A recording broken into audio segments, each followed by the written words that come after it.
Hey friends, are you familiar with the most trusted business network for business executives? It's the C-Suite network. If you're a business of $5 million or greater, and if you're a VP level or higher, then you're invited to join the C-Suite network to connect with your business peers. Go to csuitenetwork.com, that's a C-suitenetwork.com, to learn more about the benefits, meetings, and services exclusive for C-Suite executives like you.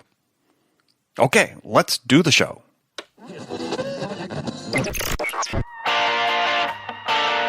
It's time to accelerate. Hey friends, this is Andy. Welcome to episode 475 of Accelerate, where I hold in-depth conversations with today's leading experts in sales, marketing, and leadership 6 days a week. So a couple of quick items here before we begin the show. Please, if you haven't already, go to iTunes, subscribe to this show, leave us a review.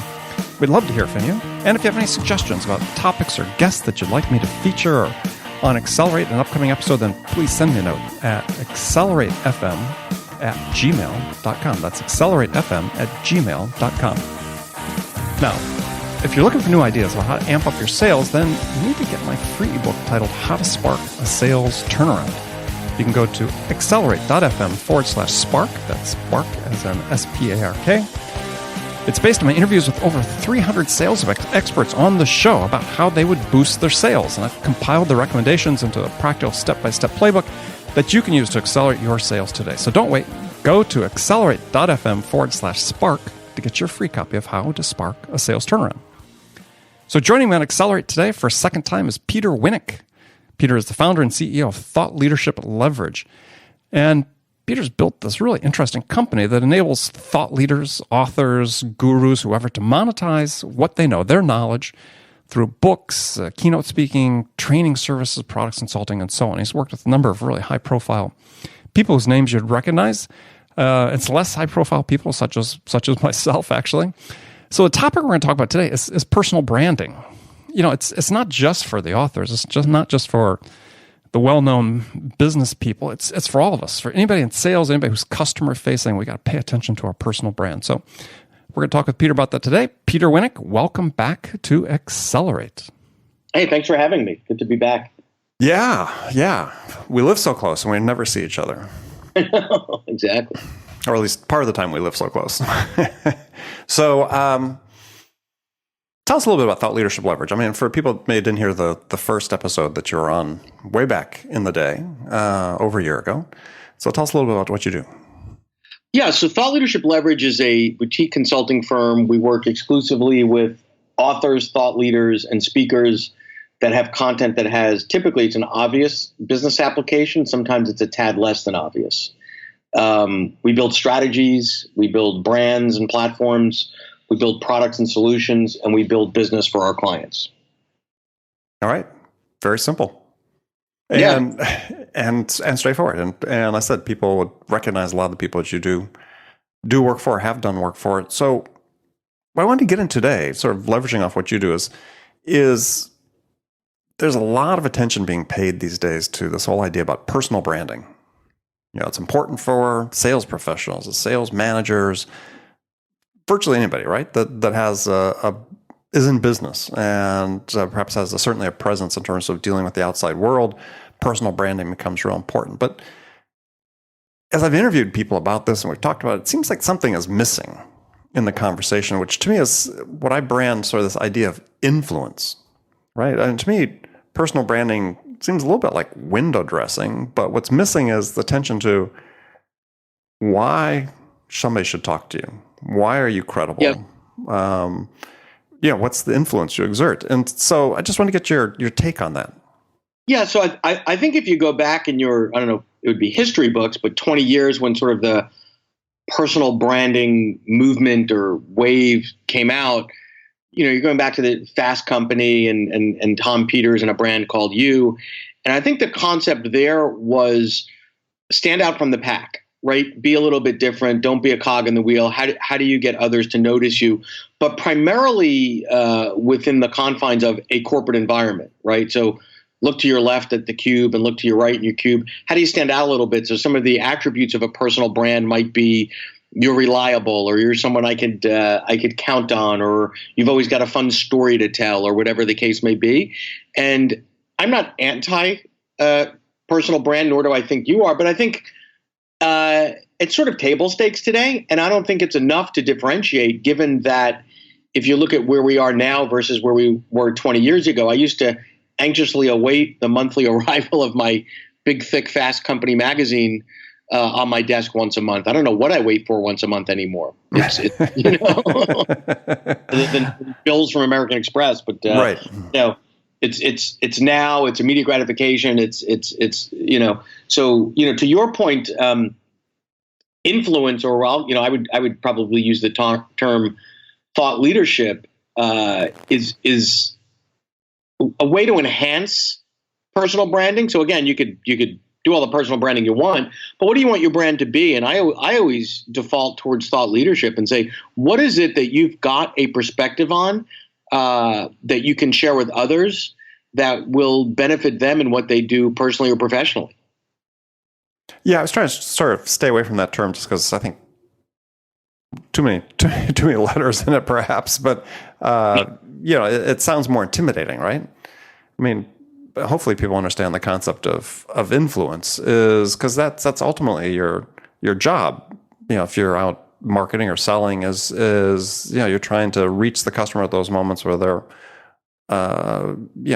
open to being influenced to making a decision to do business with you.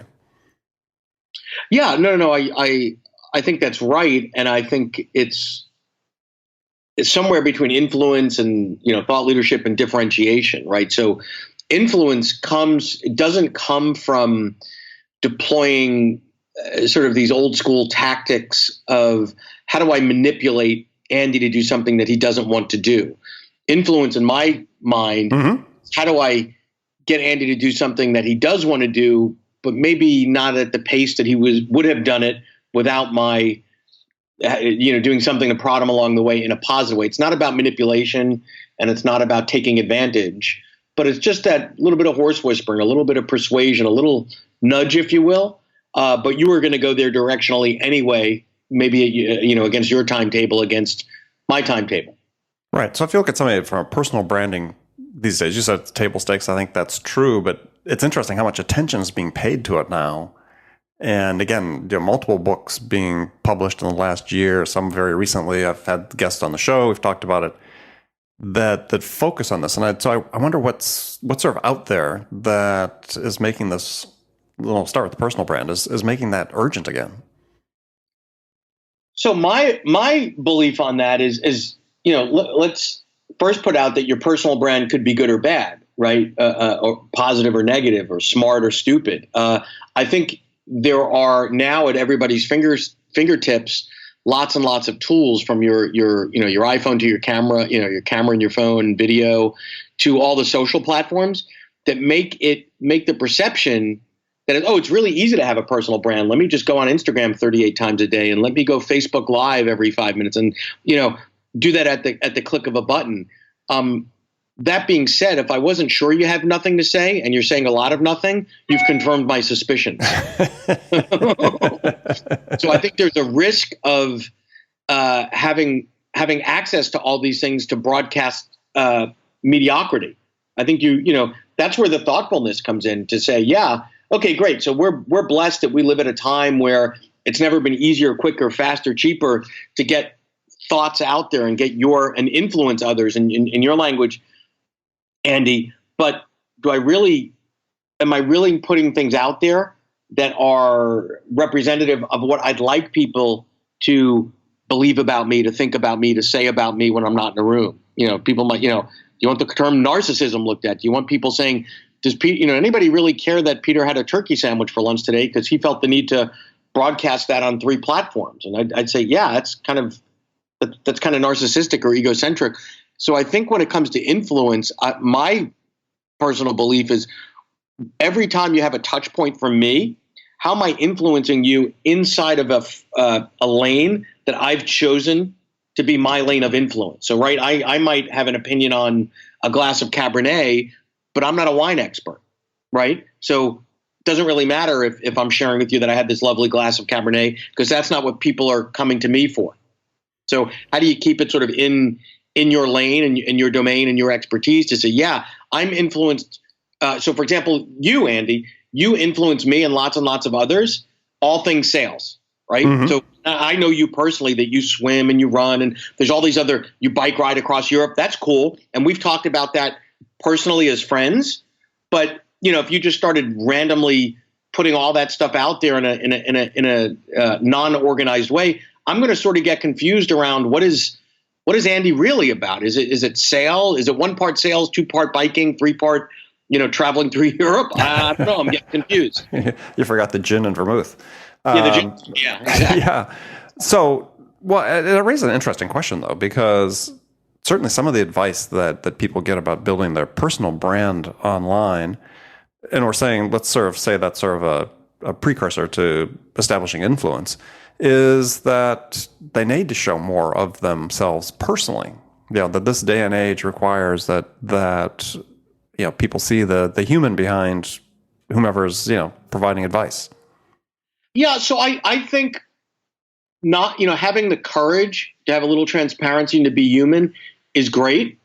The reality is, if you're somebody that is selling, I don't know, some complex cloud-based data stored software, something, and I'm the enterprise buyer at a Fortune 100, do I really care, that you did a half marathon last weekend? Do I, and I think that's really a question of, do I know you well enough that I do care, that I do have a vested interest in you? And that's really a function of how well you connect with your clients and prospects. So I may, or I may not. And I think sometimes people almost intrude on putting their stuff out to people that don't really care and you haven't really earned that level of, or developed that level of rapport or relationship to be able to share freely with them your entire life.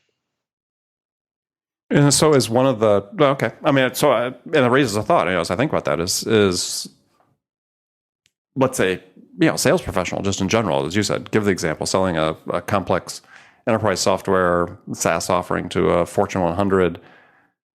We know that when you make contact with a customer or a potential customer, they are going to go search at least your LinkedIn profile. They may, who knows, they may look you up on Twitter and Facebook and Instagram as well. Does everybody really need to be that mindful about putting something out there that a potential customer may see? Well, I think you only need to be mindful if you're stupid, right? Like, so if there's lots of pictures of you on Facebook drinking and binging and doing silly things, not smart.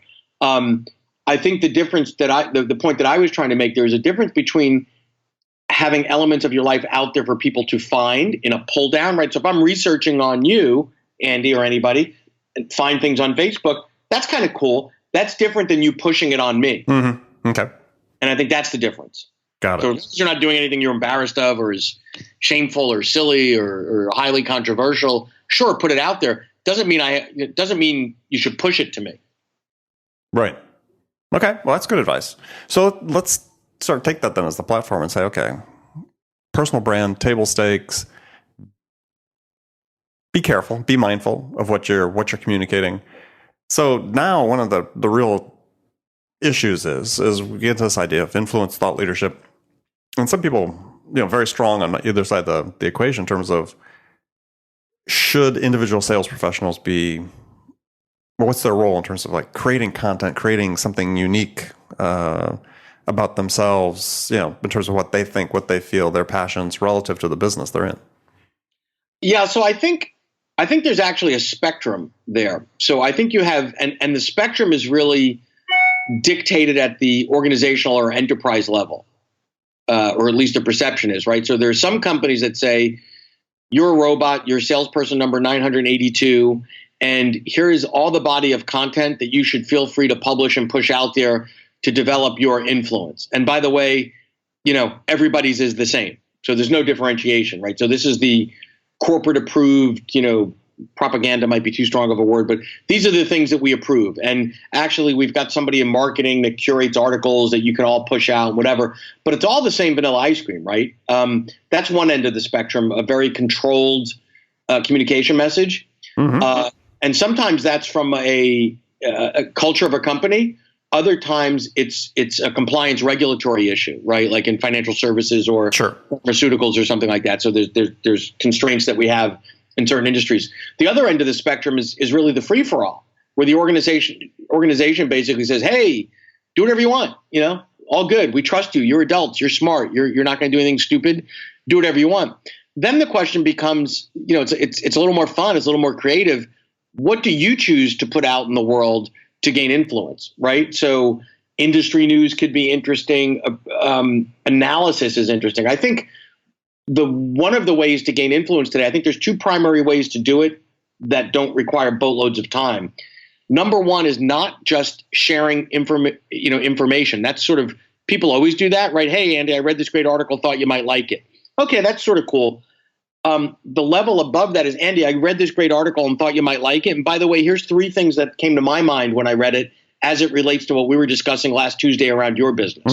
So a little bit of analysis and thoughtfulness and personalization, not just mailing an article you read in Fortune to 800 of your, quote, closest friends, right? That's number one.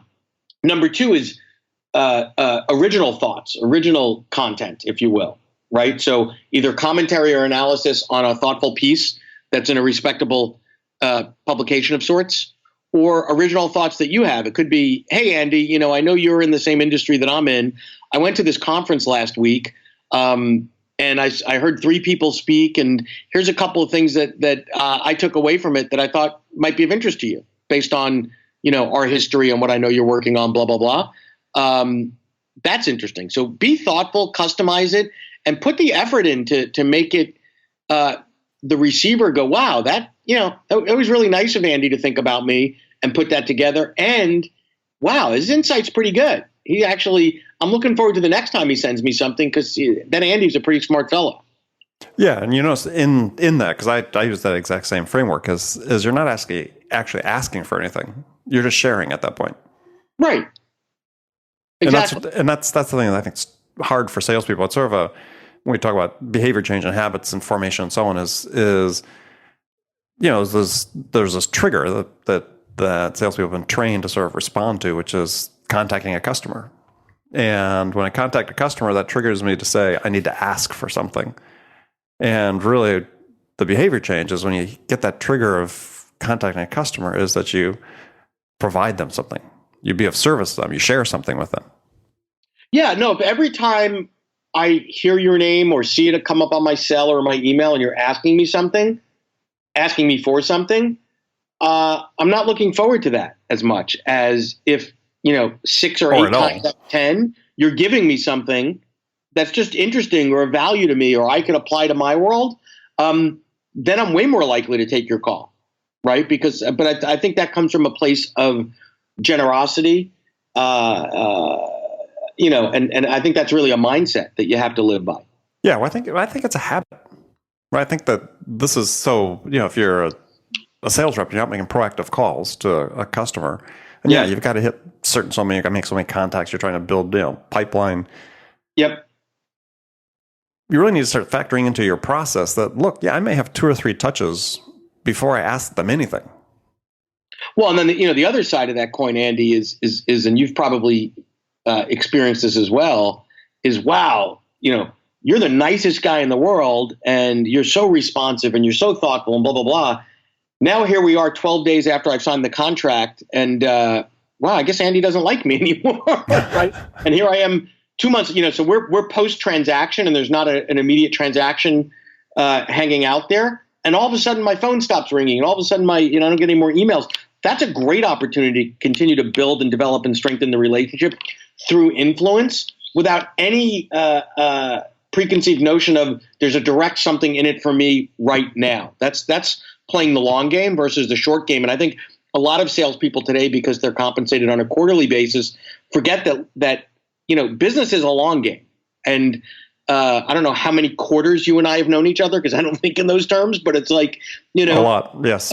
Right. There's lots of them. And do I ever think about what can Andy do for me this quarter because I have a number to make? No, but I think salespeople, sometimes they're in that cadence and they don't realize by not communicating with someone when you're not in a transaction, that actually sends a message as well.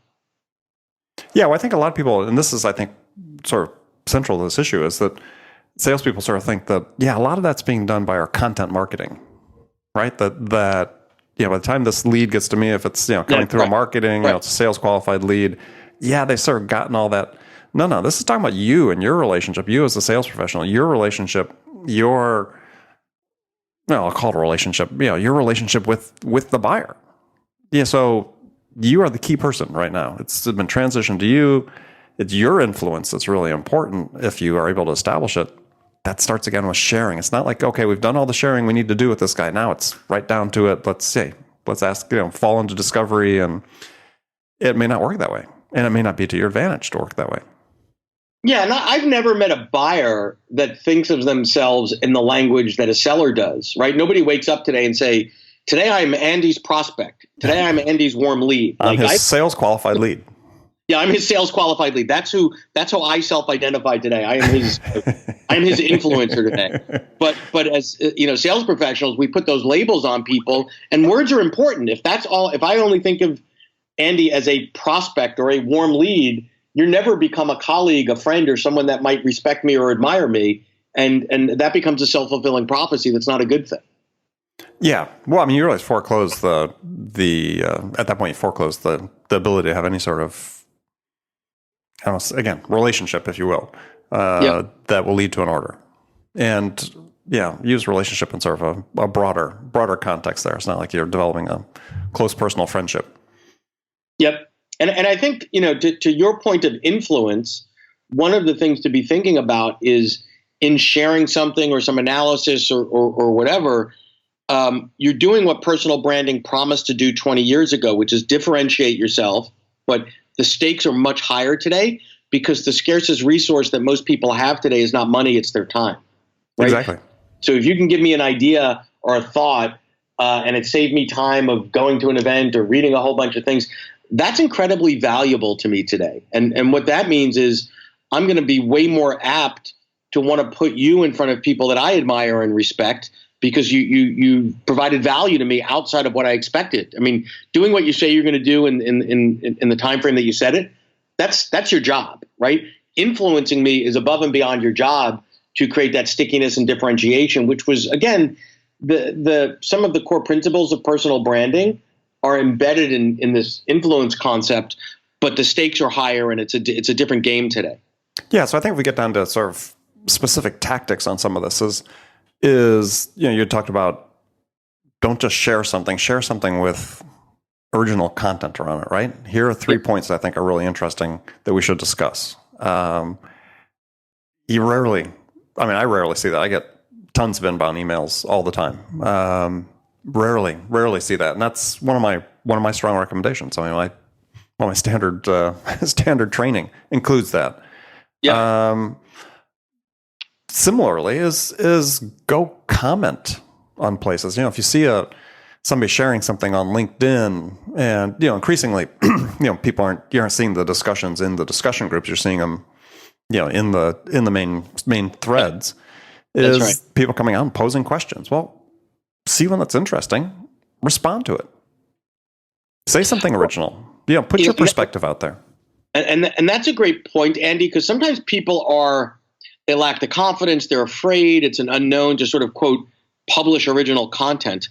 There's nothing better than a good question, right? So even if you say, oh man, I'm not a writer, I don't want to write an article, I don't know how to research, but a thoughtful question is really, really, sometimes more valuable than a 2,000-word article. Well, yeah, I mean, that's even better than what I suggested, which was, comment on questions, but originate the question yourself. So what are the key questions that your prospects are asking, right? What are their key concerns that you're seeing? Address that. And I think you can do that in real time as well. I've seen people do it now that I think about it at events that I've been to or people speaking, et cetera, where, a speaker or an expert, subject matter expert, whatever, is talking for an hour, and you're thinking, I think I'm the dumbest guy in the room because I didn't understand the first 3 things that he said, but I'm kind of embarrassed to ask the question of what did you mean by ... And then somebody else has the courage to do it, and you're like, thank you.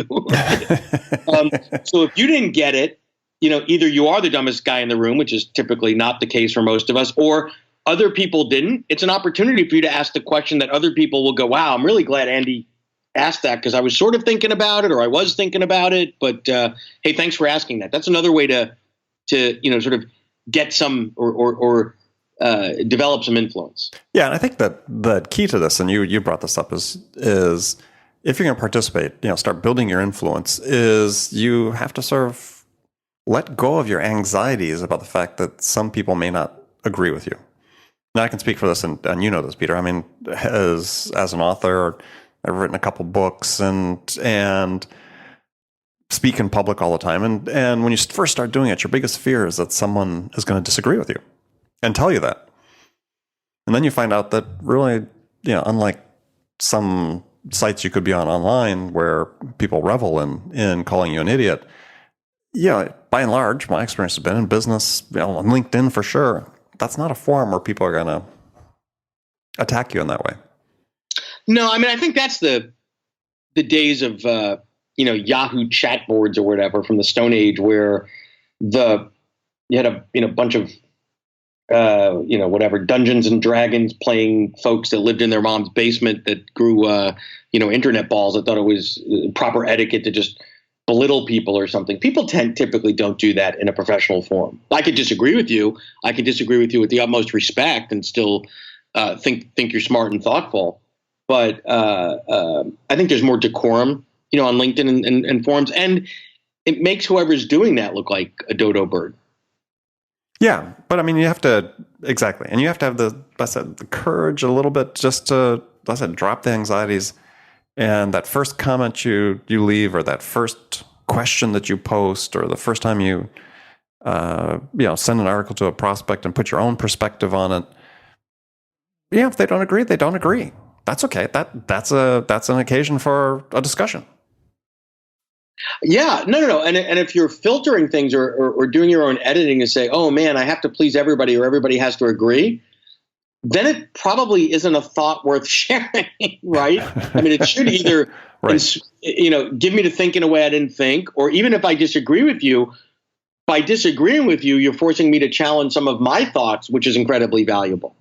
Right. And I think there's a sort of final aspect to discuss, which is that, especially if you're, a sales professional and you're saying, okay, how does this influence thing tie into my ideas for advancing in my own career? Getting recruited to a new job outside the company, more responsibility within your current company, or actually, being elevated to a management role or something. The influence thing is really important there. Right? It's not your personal brand, is at least I don't think so. I mean, I looked at people that organizations I've worked with, and people I've promoted. Influence, I was thinking about that before you and I spoke, is influence is really the key thing. It wasn't sort of the superficial things. It was, where's the value they were creating, and how does that represented? Yeah, and we used to call it, back in the day, hiring the good sales rep was, oh, you're buying a Rolodex, right? Well, what was the Rolodex? What did that really mean? You're buying someone that has access and influence to people. It's not necessarily that their communication skills are the best or their negotiation skills or whatever, but there's a sphere of influence that they have that comes with the package. I think in today's world, your transferable influence outside of your current job today is your content and your thinking and such. And all things considered, if you're going to hire somebody and one person has a nice history of thought leadership, influence, et cetera, online, you sort of get that for free as the employer, going, well, that's pretty cool. Like, okay, that's an added bonus that I get for free. That could be a tiebreaker. Yeah, I always harken back to a comment. One of my early bosses, I think it was maybe my first boss, I was asking him, so how do you know when to promote somebody? And his answer says, well, when they're already doing the job. Yeah, exactly. And that's so if you think about that as, you as an individual, creating some influence with your customers, but that's also influence that other people are seeing within your organization, or perhaps recruiters or, another company that perhaps might be interested in you, this is also part of the importance, right? Is having good quality content, thoughtful content, consistent content that you're putting out there that represents your point of view. Somebody may want to hire that point of view. Well, and to your point, if you're waiting for the day where, let's say you're junior sales rep, where your sales manager comes out and says, okay, now everybody has to do some content develop, content creation or something. And it's you're being told to do it. It's probably too late. There was more value if you did it before, to your point, do the job that you want, right? Do it before be told to do it, assuming you're not breaking any compliance issues and such. Why do if you're always wait to be told what to do, that's not a big differentiator in a very competitive marketplace today. Yeah, well, and I agree with you. I think compliance issues notwithstanding, if you have those, you got to play by the rules. But for the vast majority of companies, if you're an individual sales professional, the great thing about the era you live in is you can set up a unique personal brand, but to really make that powerful is the tools exist for you to go and contribute more from an intellectual standpoint, a thought leadership standpoint, that adds value for the customers and adds value to you and sets you up for success with sales and sets you up for success in your career. Yeah, no, I totally agree with that. Oh, excellent. Well, that's a good way to end the show, with Peter completely agreeing with me. So Peter, thanks as always for coming on the show, but tell folks how they can find out more about you and connect with you. Sure. So they can check out the site, which is thoughtleadershipleverage.com, or they can obviously email me directly at peter@thoughtleadershipleverage.com. Perfect. Good. Well, again, thanks for being on the show. And friends, thank you for spending this time with me today. Make sure you join us again tomorrow. And until then, if you get a chance, please go to iTunes, subscribe to this podcast, leave a review. We really want to hear what you have to say, positive or negative, anything we can do to help improve the show. Really want to hear it. So again, thanks for joining us. And until next time, this is Andy Paul. Good selling, everyone.